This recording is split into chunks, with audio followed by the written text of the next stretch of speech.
This summer, we're replaying favorite listener episodes from the first 4 seasons of Rounding Up, like this one from season 1. We'll return with all new episodes in early September.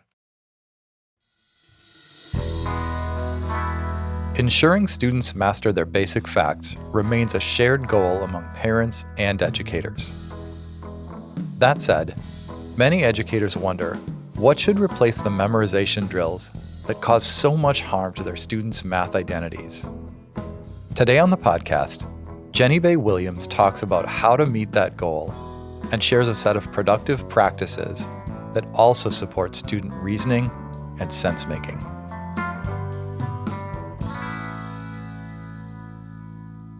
Welcome to the podcast, Jenny. We are excited to have you. Well, thank you for inviting me. I'm thrilled to be here and excited to be talking about basic facts. Awesome. Let's jump in. So your recommendations start with an emphasis on reasoning. I wonder if we could start by just having you talk about the why behind your recommendation and a little bit about what an emphasis on reasoning looks like in an elementary classroom when you're thinking about basic facts. All right. Well, I'm going to start with a little bit of a snarky response that the non-reasoning approach doesn't work. Okay. So one reason to move to reasoning is that memorization doesn't work. Drill doesn't work for most people. But the reason to focus on reasoning with basic facts beyond that fact is that the reasoning strategies grow to strategies that can be used beyond basic facts. So if you take something like the making 10 idea, that 9 plus 6, you can move one over and you have 10 plus 5, is a beautiful strategy for 99 plus 35. So you teach the reasoning up front from the beginning, and it sets students up for success later on. That absolutely makes sense. So you talk about the difference between telling a strategy and explicit instruction. And I raise this because I suspect that some people might struggle to think about how those are different. Could you describe what explicit instruction looks like and maybe share an example with listeners? Absolutely. First of all, I like to use the whole phrase explicit strategy instruction. So what you're trying to do is have that strategy be explicit, noticeable, visible. So for example, if you're going to do the making 10 strategy we just talked about, you might have 2 10 frames. One of them is filled with 9 counters and one of them is filled with 6 counters. And students can see that moving one counter over is the same quantity. So they're seeing this flexibility that you can move numbers around and you end up with the same sum. So you're just making that idea explicit and then helping them generalize. You change the problems up and then they come back and they're like, oh, hey, we can always move some over to make a 10 or a 20 or a 30 or whatever you're working on. And so I feel like in using the counters, or they could be stacking unifix cubes or things like that, that's the explicit instruction. It's concrete. And then if you need to be even more explicit, you ask students in the end to summarize the pattern that they noticed across the 3 or 4 problems that they solved. Oh, that you take the bigger number and then you go ahead and complete a 10 to make it easier to add. And then that's how you're really bringing those ideas out into the community to talk about. For multiplication, I'm just going to contrast. Let's say we're doing add a group strategy with multiplication. If you were going to do direct instruction and you're doing 6 times 8, you might say, all right, so when you see a 6, then a direct instruction would be like, take that first number and just assume it's a 5. So then 5 eighths is how much? Write that down. That's direct instruction. You're like, here, do this step, here, do this step, here, do this step.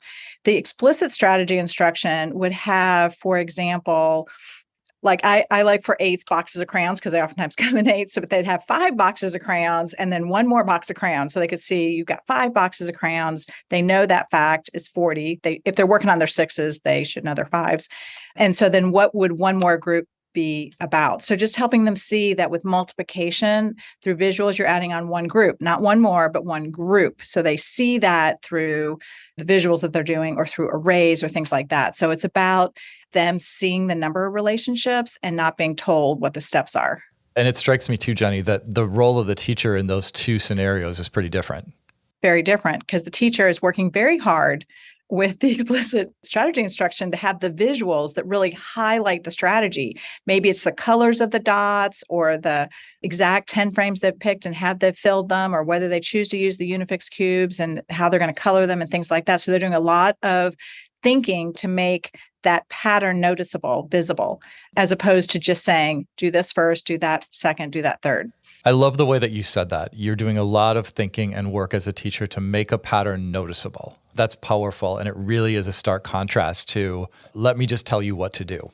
I'd love to shift a little bit and ask you about another piece of your work. So you advocate for teaching facts in an order that stresses relationships rather than simply teaching them in order. I'm wondering if you can tell me a little bit more about how relationships-based instruction has an impact on student thinking. So we want every student to enact the reasoning strategies. So I'm going to go back to addition, for example, and I'm going to switch over to the strategy that I call pretend to 10, also called use 10 or compensation. But if you're going to set them up for using that strategy, there's a lot of steps to think through. So if you're doing 9 plus 5, then in the pretend to 10 strategy, you just pretend that 9 is a 10. So now you've got 10 plus 5, and then you've got to compensate in the end. You got to fix your answer because it's 1 too much. And so you've got to come back 1. That's some thinking. Those are some steps. So what you want is to have the students automatic with certain things so that they're set up for that task. So for that strategy, they need to be able to add a number onto 10 without much thought. Otherwise, the strategy is not useful. The strategy is useful when they already know 10 plus 5. So you teach them that relationship, 10 and some more, and then they know that 9's 1 less than 10. That relationship is hugely important, knowing 9 is 1 less than 10. And so then they know their answer has to be 1 less. 9's 1 less than 10. So 9 plus a number is 1 less than 10 plus the number. Huge idea. And there's been a lot of research done in kindergarten on students understanding things like 7's 1 more than 6, 7's 1 less than 8. And there are predictive studies looking at student achievement in first grade, second grade, third grade. And students, it turns out that one of the biggest predictors of success is students understanding those number relationships. That 1 more, 1 less, 2 more, 2 less, hugely important in doing the number sense. So that's what the relationship piece is sequencing facts so that what is going to be needed for the next thing they're going to do, the thinking that's going to be needed is there for them, and then build on those relationships to learn the next strategy. I mean, it strikes me that there's a little bit of a twofer in that one. The first is this idea that what you're doing is purposely setting up a future idea, right? It's kind of like saying, I'm going to build this prior knowledge about 10ness, and then I'm going to have kids think about the relationship between 10 and 9. So like the care in this work is actually really understanding those relationships and how you're going to leverage them. The other thing that really jumps out from what you said, this has long-term implications for students' thinking. It's not just fact acquisition, it's what you said. Research shows that this has implications for how kids are thinking further down the road. Am I understanding that right? That's absolutely correct. So just that strategy alone, let's say they're adding 29 plus 39. And they're like, oh, hey, both of those numbers are right next to the next benchmark. So instead of 29 plus 39, I'm going to add 30 plus 40, 70. And I went up 2. So I'm going to come back down 2. And I know that 2 less, then a benchmark's going to land on an 8. So that, again, it's coming back to this relationship of how far apart numbers are, what's right there within a set of 10 helps then to generalize within tens or within hundreds. And by the way, how about fractions? Talk about that. It generalizes to fractions. So let's take that same idea of adding, let's just say it's like 2 and 7/8 plus 2 and 7/8. So if we just pretended those were both 3s because they're both super close to 3, then you'd have 6. And then you added on 2/8 too much. So you come back 2/8 or a fourth, and you have your answer. You don't have to do the regrouping with fractions and all the mess that really gets bogged down. And it's a much more efficient method that, again, you set students up for when they understand these number relationships. When you get into fractions, you're thinking about like, how close are you to the next whole number, maybe instead of to the next tens number. It strikes me that if you have a group of teachers who have a common understanding of this approach to facts, and everyone's kind of playing the long game and thinking about how what they're doing is going to support what's next, it just creates a system that's much more intentional in helping kids not only acquire the facts, but build a set of ways of thinking. Mike, that's exactly it. I mean, here we are trying to make up for lost time. We never have enough time in the classroom. We want an efficient way to make sure our kids get the most learning in.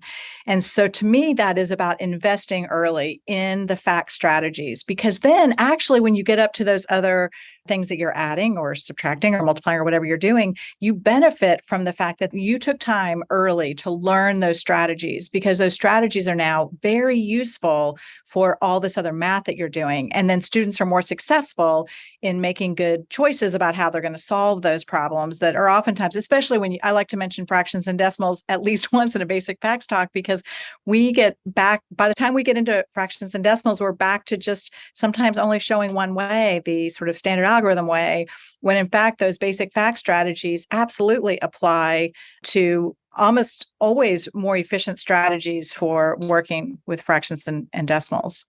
I want to shift a little bit. One of the things that was really helpful for me in growing my understanding is the way that you talk about a set of facts that you would describe as foundational facts and another set of facts that you would describe as derived facts. And I'm wondering if you can unpack what those two subsets are and how they're related to one another. Yeah. So the foundational facts are ones where automaticity is needed in order to enact a strategy. So to me, the foundational fact strategies are their names, like the doubling strategy or double and double again, some people call it, or add a group for multiplication, and the addition ones of making tens and pretend to 10 strategies. And in those strategies, you can solve lots of different facts. But there's too much going on in your brain if you don't have automaticity with the facts you need. So for example, if you have your 6 facts and you're trying to get your 6 facts down and you already know your 5s, like automaticity with your 5s, then that becomes a useful way to get your 6s. So if you have 6 times 8 and you know 5 times 8 is 40, then you're like, okay, I got one more 8, 48. That's an add a group strategy. But if you're not automatic with your 5s, this is how this sounds when you're interviewing a child. They're going to use add a group strategy, but they don't know their 5s. So then they're like, let's see, 5 times 8 is 5, 10, 15, 20, 25, 30, 40. Now, what was I doing? Like they can't finish it because they were skip counting with their 5s. They lose track of what they're doing, is my point. So the key is that they just know those facts that they need in order to use a strategy. And that, going back to like the pretend to 10, they got to know 10 and some more facts to be successful. They have to know 9's one less than 10 to be successful. So that's the idea, is if they reach automaticity with the foundational fact sets, then their brain is freed up to go through those reasoning strategies. That totally makes sense. I want to shift a little bit now. One of the things that I really appreciated about the article was that you made what I think is a very strong, unambiguous case for ending many of the past practices used for fact acquisition, worksheets and time tests in particular. This can be a tough sell because this is often what is associated with elementary mathematics, and families kind of expect this kind of practice. How would you help an educator explain the shift away from these practices to folks who are out in the larger community? What is it that we might help say to folks to help them understand this shift? That's a great question. And the real answer is it depends, again, on audience. So who's your audience? Even if the audience is parents, what do those parents prioritize and want for their children? So I feel like there's lots of reasons to do it, but to really speak to what matters to them. So I'm going to give a very generic answer here, but for everyone, they want their child to be successful. So I feel that that opportunity to give a problem like 29 plus 29 and ask how parents might add that problem. And if they think 30 plus 30 and subtract 2 to get to the answer, whatever, then that gives this case to say, well, this is how we're going to work on basic facts. We're building up so that your child is ready to use these strategies. We're going to start right with the basic facts, learning these strategies. These really matter. And the example I gave could be whatever fits with the level of their kid. So it could be like 302 minus 299. It's a classic one where you don't want your child to implement an algorithm there. You want them to notice those numbers are 3 apart. And so there's this work that begins early. So I think that's part of it. I think another part of it is helping people just reflect on their own learning experiences. What were your learning experiences with basic facts? And even if they liked the speed drills, they oftentimes recognize that it was not well liked by most people. And also, then they really didn't learn strategies. So I feel like we have to be showing that we're not taking something away, we're adding something in. They are going to become automatic with their facts. They're not going to forget them because we're not doing this memorizing that leads to a lot of forgetting. And bonus, they're going to have these strategies that are super useful going forward. So to me, those are some of the really strong speaking points. I like to play a game and then just stop and pause for a minute and just say, did you see how hard it was for me to get you quiet? Did you see how much fun you were having?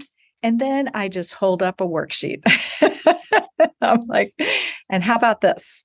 Again, that emotional connection to the experience and the outcomes. That is wonderful.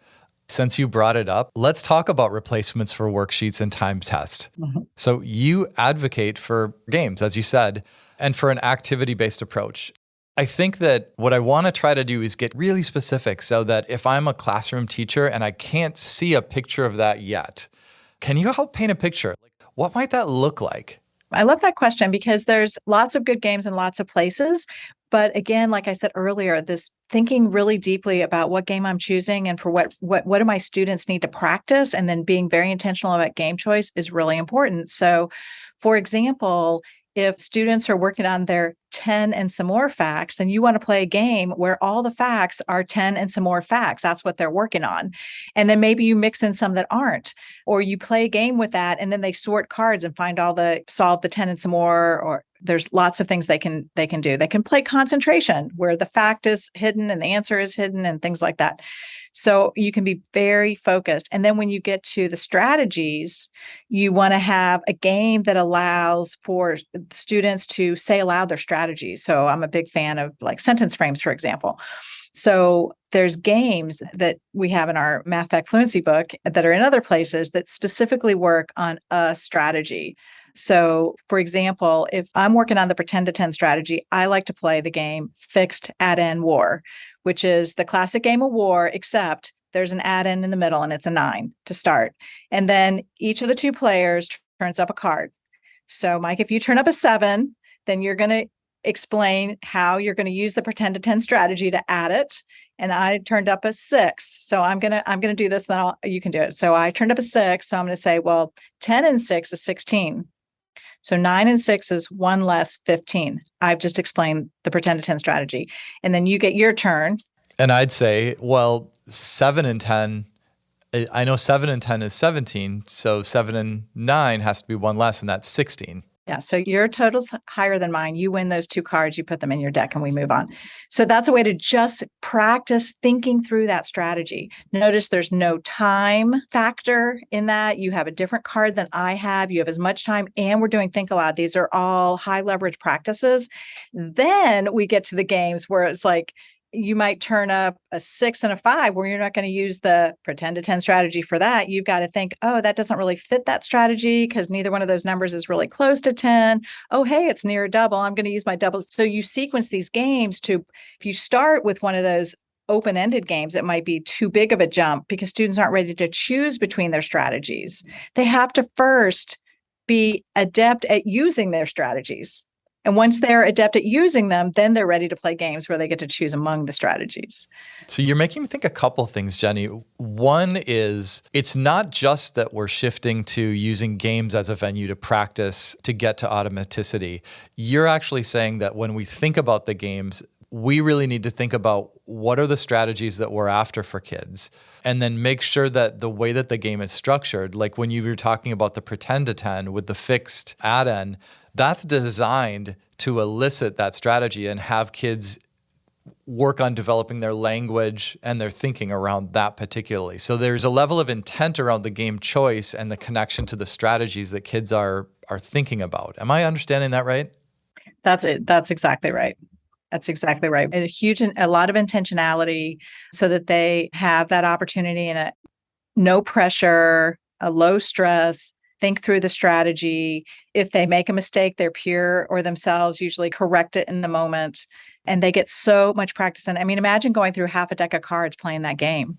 Yeah. That's 26 facts. And then picture those 26 facts on a page of paper. And again, in the game, you've got the added benefit of think aloud, and then you're hearing what your peer has said. One of the things that strikes me is if I'm a teacher, I might be thinking like, this is awesome. I'm super excited about it. Holy mackerel, do I have to figure these games out myself? And I think the good news is there's a lot of work that's been done on this. I know you've done some. Do you have any recommendations for folks? There's, of course, curriculum, but do you have recommendations for resources that you think help a teacher think about this or help a teacher see some of the games that we're talking about? Well, I'm going to start with my Math Fact Fluency book, because that is where we go through each of these each of the foundational fact sets and the strategies, and for each one supply a game. And then from those games, they're easily adaptable to other settings. And some of the games are classic games. So there's a game, for example, called Square Deal. And the idea is that you're covering a game board and you're trying to make a square. So you get a 2x2 grid taken and you score a point or 5 points or whatever you want to score. Well, we have that game housed under the 10 and some more facts. So all the answers are like 19, 16, 15, and the students turn over a 10 card and another card. And if it's a 10 and a 5, they get to claim a 15 spot on the game board. Well, that game board can be easily adapted to any multiplication fact sets, any other addition. I like to do a Square Deal with 10 and some more, and then I like to do Square Deal with 9 and some more. There's my effort, again, to come back to either pretend to 10 or making 10, where they're like, oh, I just played 10 and some more. Now we're doing the same game, but it's 9 and some more. So I feel like there's a lot of games there. And there is a free companion website that has about half of the games ready to download in English and in Spanish. Any chance you'd be willing to share it? Yeah, absolutely. So you can just Google it. The Kentucky Center for Mathematics created it during COVID, actually, as a gift to the math community. And so if you type in Kentucky Center for Math or KCM, Math Fact Fluency companion website, it will pop up. That's awesome. I want to ask you about one more thing before we close, because we've really talked about the replacement for worksheets, the replacements for timed tests, but there is a piece of this where people think about, how do I know, right? How can I tell that kids have started to build this automaticity? And you make a pretty strong case for interviewing students to understand their thinking. I'm wondering if you could just talk again about the why behind it and a little bit about what it might look like. So first of all, time tests are definitely a mistake for many reasons. And one of the reasons, beyond the anxiety they cause, they're just very poor assessment tools. So you can't see if the student is skip counting or not, for example, for multiplication facts. You can't see if they're counting by ones for the addition facts. You can't see that when they're doing the test. And you can't assume that they're working at a constant rate, that they're just solving one every, couple of seconds, which is the way those tests are designed, because they can spend a lot of time on one and less time on the other. So they're just not effective as an assessment tool. So if you flip that, let's say they're playing the game we were talking about earlier, and you just want to know, can they use the pretend to 10 strategy? That's your assessment question of the day. Well, you just wander around with a little checklist. Yes, they can. No, they can't. And so a checklist can get at the strategies, and a checklist can also get at the facts, like how well are they doing with their facts? So once they do some of those games that are more open-ended, you can just observe and listen to them and get a feel for that. If they're playing Square Deal with whatever fact, so what happens is you're like, I wonder how they're doing with their fours. We've really been working with their fours a lot. Well, you can play Square Deal or a number of other games where that day you're working on fours. The fixed add-in war can become fixed factor war, and you put a 4 in the middle. So adaptable games. And then you're just listening and watching. And if you're not comfortable with that approach, then they can be playing those games, and you can have students channeling through where you do a little mini interview. It only takes a few questions to get a feel for whether a student knows their facts, and you can really see who's automatic and who's still thinking. So for example, a student who's working on their fours, if you give them 4 times 7, they might say 28. I call that automatic. Or they might do 4 times 7 and they pause and they're like, 28. Then I'm like, how did you think about that? And they're like, well, I doubled and doubled again. Great. So I can mark off that they are using a strategy, but they're not automatic yet. So that to me is a check, not a star. And if I ask, how did you do it? And they say, well, I skip counted. Well, then I'm marking down the skip counted because that means they need a strategy to help them move towards automaticity.